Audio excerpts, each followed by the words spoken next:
শুভ সকালে বন্ধুরা, good morning. কেমন আছো তোমরা? আশা করি ভালোই আছো। আমি তো চলে আসলাম আমার সকালের ব্রেকফাস্ট নিয়ে। তোমরা অবশ্যই খেয়ে নিয়েছো।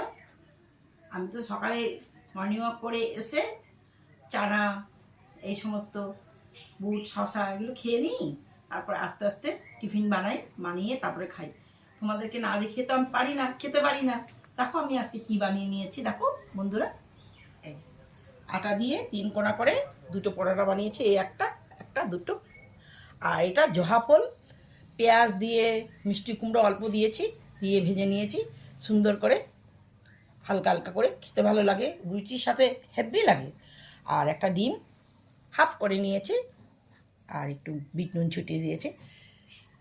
কেমন হয়েছে আমার সকালের ব্রেকফাস্টটা একটু বলবে বন্ধুরা, ভালো লাগবে। তোমরা সুস্থ থাকবে, সবল থাকবে, ভালো থাকবে, এটুকু আমি চাই। পরের ভিডিওতে আবার দেখা হবে। Bye bye.